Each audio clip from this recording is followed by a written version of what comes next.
ಕಾಂಗ್ರೆಸ್ ಅಭ್ಯರ್ಥಿ ಪ್ರಿಯಾಂಕಾ ಜಾರಕಿಹೊಳಿ ಗೆಲುವಿನ ಸಂಭ್ರಮದ ವೇಳೆ ಪಾಕ್ ಪರ ಘೋಷಣೆ ಕೂಗಿರುವ ಆರೋಪವೊಂದು ಕೇಳಿಬಂದಿದೆ. ಬೆಳಗಾವಿ ಜಿಲ್ಲೆಯ ಚಿಕ್ಕೋಡಿ ಪಟ್ಟಣದ ಆರ್ಡಿ ಕಾಲೇಜು ಆವರಣದ ಮುಂದೆ ಸಂಭ್ರಮಾಚರಣೆ ನಡೆಸುತ್ತಿದ್ದ ವೇಳೆ ಕಾಂಗ್ರೆಸ್ ಕಾರ್ಯಕರ್ತ ಜಮೀರ್ ನಾಯ್ಕವಾಡಿ ಪಾಕ್ ಪರ ಘೋಷಣೆ ಕೂಗಿದ್ದಾರೆ ಎನ್ನಲಾಗಿದೆ. ಈ ಹಿನ್ನೆಲೆ ಜಮೀರ್ನನ್ನ ಪೊಲೀಸರು ವಶಕ್ಕೆ ಪಡೆದುಕೊಂಡಿದ್ದಾರೆ.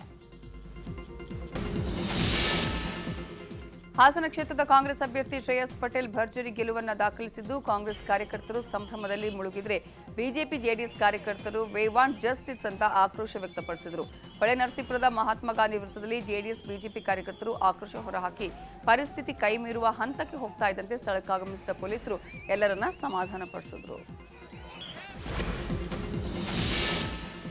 ಲೋಕಸಭೆ ಚುನಾವಣೆಯ ಬಿಸಿಯ ಮಧ್ಯೆಯೇ ಆಂಧ್ರಪ್ರದೇಶದಲ್ಲಿ ಚಂದ್ರಬಾಬು ನಾಯ್ಡು ಕಮಾಲ್ ಮಾಡಿದ್ದಾರೆ. ಲೋಕಸಭಾ ಚುನಾವಣೆಯಲ್ಲೂ ಹೆಚ್ಚು ಸ್ಥಾನ ಗೆದ್ದಿದ್ದಲ್ಲದೆ 5 ವರ್ಷದ ನಂತರ ಆಂಧ್ರದಲ್ಲಿ ಮತ್ತೆ ಸಿಎಂ ಪಟ್ಟಕ್ಕೇರಲಿದ್ದಾರೆ. ಸಿಎಂ ಜಗನ್ಮೋಹನ್ ರೆಡ್ಡಿ ನೇತೃತ್ವದ ವೈಎಸ್ಆರ್ ಕಾಂಗ್ರೆಸ್ಗೆ ಹೀನಾಯ ಸೋಲಾಗಿದ್ದು ಚಂದ್ರಬಾಬು ನಾಯ್ಡು ಹಾಗೂ ಪವನ್ ಕಲ್ಯಾಣ್ ಅಬ್ಬರಿಸಿದ್ದಾರೆ. ಜಗನ್ ಪಕ್ಷ ಹೀನಾಯ ಸೋಲು ಕಾಣ್ತಿದ್ದಂತೆ ತಮ್ಮ ಸಿಎಂ ಸ್ಥಾನಕ್ಕೆ ರಾಜೀನಾಮೆಯನ್ನ ಕೊಟ್ಟಿದ್ದಾರೆ. ದೇಶಾದ್ಯಂತ ಲೋಕಸಭಾ ಚುನಾವಣಾ ಫಲಿತಾಂಶದ ಕಾವು ಜೋರಾಗಿದ್ರೆ ಭಾರತದ ಷೇರುಪೇಟೆ ಮಾತ್ರ ಮಂಕಾಗಿತ್ತು. ಸೋಮವಾರ ದಾಖಲೆಯ ಗಳಿಕೆ ಕಂಡಿದ್ದ ಮಾರುಕಟ್ಟೆ ನಿನ್ನೆ ಭಾರೀ ನಷ್ಟ ಅನುಭವಿಸಿದೆ. ಆರಂಭದಿಂದಲೂ ಇಳಿಕೆಯತ್ತನೆ ಸಾಗಿದ್ದ ಮಾರ್ಕೆಟ್ ಮುಕ್ತಾಯದ ವೇಳೆಗೆ ಭಾರೀ ನಷ್ಟ ಅನುಭವಿಸಿದೆ. ಸೆನ್ಸೆಕ್ಸ್ ಹಾಗೂ ನಿಫ್ಟಿ ಎರಡೂ ಕೂಡ ಕುಸಿತ ಕಂಡಿದ್ದು ಹೂಡಿಕೆದಾರರ ಜೇಬಿಗೂ ಕತ್ತರಿ ಬಿತ್ತು. ಬಿಜೆಪಿ ಮುಖಂಡ ಪ್ರವೀಣ್ ನೆಟ್ಟಾರು ಹತ್ಯೆ ಪ್ರಕರಣಕ್ಕೆ ಸಂಬಂಧಿಸಿದಂತೆ ಮತ್ತೋರ್ವ ಆರೋಪಿಯನ್ನ ಎನ್ಐಎ ಅಧಿಕಾರಿಗಳು ಬಂಧಿಸಿದ್ದಾರೆ.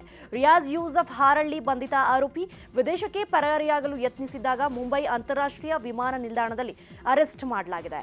ಈ ಮೂಲಕ ಬಂಧಿತ ಆರೋಪಿಗಳ ಸಂಖ್ಯೆ 19ಕ್ಕೆ ಏರಿಕೆಯಾಗಿದೆ. 1 ತಿಂಗಳ ಹಿಂದೆಯಷ್ಟೇ ಸಕಲೇಶಪುರದಲ್ಲಿ ಮುಸ್ತಾಫಾ ಪೈಚಾರ್ನನ್ನ ಎನ್ಐಎ ಅರೆಸ್ಟ್ ಮಾಡಿತ್ತು. ಅಕ್ರಮವಾಗಿ ಜಾನುವಾರುಗಳನ್ನು ಕಸಾಯಿಖಾನೆಗೆ ಸಾಗಿಸುತ್ತಿದ್ದಾರೆ ಅನ್ನುವ ಆರೋಪದ ಹಿನ್ನೆಲೆಯಲ್ಲಿ ಶಿವಾಜಿನಗರದ ಬಂಬೂ ಬಜಾರ್ ರಸ್ತೆಯಲ್ಲಿ ಕ್ಯಾಂಟರ್ ತಡೆದು ಕೆಲ ಸ್ಥಳೀಯರು ತೀವ್ರ ಆಕ್ರೋಶ ವ್ಯಕ್ತಪಡಿಸಿದರು. ವಿಷಯ ತಿಳಿದು ಸ್ಥಳಕ್ಕೆ ಬಂದ ಪೊಲೀಸರು ಪರಿಶೀಲನೆ ನಡೆಸಿದಾಗ ಕ್ಯಾಂಟರ್ನಲ್ಲಿ 38 ಜಾನುವಾರುಗಳು ಇದ್ದಿದ್ದು ಪತ್ತೆಯಾಗಿದೆ. ರಾಜ್ಯದಲ್ಲಿ ಬಹುತೇಕ ಜಿಲ್ಲೆಗಳಲ್ಲಿ ಭಾರೀ ಮಳೆಯಾಗ್ತಿದೆ. ಕರಾವಳಿ ಮಲೆನಾಡು ಭಾಗದಲ್ಲಿ ಮಳೆ ಉತ್ತಮವಾಗಿದ್ದು ಬೋರ್ವೆಲ್ನಲ್ಲಿ ನೀರಿಲ್ಲದೆ ಒಣಗಿ ಹೋಗ್ತಿದ್ದ ತೆಂಗು ಹಾಗೂ ಅಡಿಕೆ ತೋಟಗಳಿಗೆ ಜೀವ ಕಳೆ ಬಂದಿದೆ. ರೈತರು ನಿಟ್ಟುಸಿರು ಬಿಟ್ಟಿದ್ದಾರೆ. ಮಳೆ ಬರ್ತಿರೋದ್ರಿಂದ ಬಿತ್ತನೆ ಕಾರ್ಯಕ್ಕೆ ಸಿದ್ಧತೆಯನ್ನ ಮಾಡಿಕೊಳ್ತಿದ್ದಾರೆ. ಕೋಲಾರ ಜಿಲ್ಲೆಯ ಹಲವು ಕಡೆ ಗುಡುಗು ಸಹಿತ ಧಾರಾಕಾರ ಮಳೆಯಾಗಿದೆ. ಬಿಸಿಲು ಹಾಗೂ ಒಣ ಹವೆಯಿಂದ ಕಂಗೆಟ್ಟಿದ್ದ ಜನರಿಗೆ ಕೊಂಚ ರಿಲೀಫ್ ಸಿಕ್ಕಂತಾಗಿದೆ. ಭಾರೀ ಮಳೆಯಿಂದಾಗಿ ರಾಷ್ಟ್ರೀಯ ಹೆದ್ದಾರಿ 75ರಲ್ಲಿ ವಾಹನ ಸವಾರರು ಕೆಲ ಕಾಲ ಪರದಾಡಿದರು. ಹಾಗೆ ಯಾದಗಿರಿ ಜಿಲ್ಲೆಯಲ್ಲೂ ಗುಡುಗು ಸಹಿತ ಮಳೆಯಾಗಿದೆ. ಭಾರೀ ಮಳೆಗೆ ಜನಜೀವನ ಅಸ್ತವ್ಯಸ್ತ ಆಗಿದೆ. ಮೇಲಿಂದ ಮೇಲೆ ಮಳೆಯಾಗ್ತಿರೋದ್ರಿಂದ ರೈತರ ಮುಖದಲ್ಲಿ ಮಂದಹಾಸ ಮೂಡಿದ್ದು ಬಿತ್ತನೆ ಕಾರ್ಯಕ್ಕೆ ಸಜ್ಜಾಗ್ತಿದ್ದಾರೆ. ಕಲಬುರಗಿಯ ಹಲವೆಡೆ ನಿನ್ನೆ ರಾತ್ರಿ ಮಳೆರಾಯ ಅಬ್ಬರಿಸಿ ಬೊಬ್ಬರಿದಿದ್ದಾನೆ. ಗುಡುಗು ಸಿಡಿಲು ಸಹಿತ ಧಾರಾಕಾರ ಮಳೆಯಾಗಿದ್ದು ನಗರದ ಬಹುತೇಕ ರಸ್ತೆಗಳು ಜಲಾವೃತವಾಗಿದ್ವು. ಜೇವರ್ಗಿ ರಸ್ತೆಯ ಅಂಡರ್ಪಾಸ್ ಬಳಿ ಕಾರು ಸವಾರ ಸಿಲುಕಿ ಪರದಾಡಿದ್ದಾನೆ. ರಾತ್ರಿ ಎಲ್ಲ ಮಳೆಯಾಗಿದ್ದು ಇಂದೂ ಕೂಡ ಮಳೆ ಅಬ್ಬರಿಸುವ ಸಾಧ್ಯತೆ ಇದೆ. ಬೆಂಗಳೂರಲ್ಲಿ ನಿನ್ನೆಯೂ ಭಾರೀ ಮಳೆಯಾಗಿದೆ. ಮೆಜೆಸ್ಟಿಕ್, ಮಲ್ಲೇಶ್ವರಂ, ರಾಜಾಜಿನಗರ, ನಂದಿನಿ ಲೇಔಟ್, ನಾಗರಬಾವಿ ಕಡೆ ಮಳೆಯಾಗಿದೆ. ಇವತ್ತು ಸಹ ಮೋಡ ಮುಸುಕಿದ ವಾತಾವರಣವಿದ್ದು ಸಂಜೆ ಹೊತ್ತಿಗೆ ಮತ್ತೆ ಮಳೆಯಾಗುವ ಸಾಧ್ಯತೆ ಇದೆ. ಲಕ್ನೋದ ಗಾಂಜಿಪುರದಲ್ಲಿ ಎಥೆನಾಲ್ ಟ್ಯಾಂಕರ್ ಪಲ್ಟಿಯಾಗಿದ್ದು ಭಾರೀ ಅನಾಹುತವೊಂದು ತಪ್ಪಿದೆ. ಟ್ಯಾಂಕರ್ ಪಲ್ಟಿಯಿಂದ ರಾಸಾಯನಿಕ ಅಂಶ ರಸ್ತೆಗೆ ಚೆಲ್ಲಿದ್ದು ತಕ್ಷಣವೇ ಟ್ಯಾಂಕರ್ ಚಾಲಕ, ಪೊಲೀಸರು ಹಾಗೂ ಅಗ್ನಿಶಾಮಕ ಸಿಬ್ಬಂದಿ ತಿಳಿಸಿದ್ದಾರೆ. ಕೂಡಲೇ ಸ್ಥಳಕ್ಕಾಗಮಿಸಿದ ಅಗ್ನಿಶಾಮಕ ಸಿಬ್ಬಂದಿ ಅನಾಹುತವನ್ನು ತಪ್ಪಿಸಿದ್ದಾರೆ.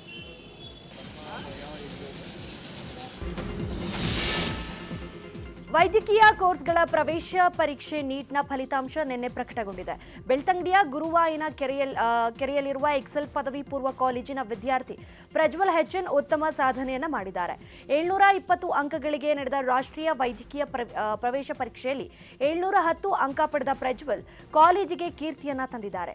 ಗ್ರಾಮೀಣ ಪ್ರದೇಶದ ವಿದ್ಯಾರ್ಥಿ ಪ್ರಜ್ವಲ್ ಸಾಧನೆಗೆ ಎಕ್ಸೆಲ್ ಕಾಲೇಜು ಪ್ರಾಚಾರ್ಯರು ಹಾಗೂ ಆಡಳಿತ ಮಂಡಳಿ ಸಂತಸವನ್ನ ಪಟ್ಟಿದ್ದಾರೆ.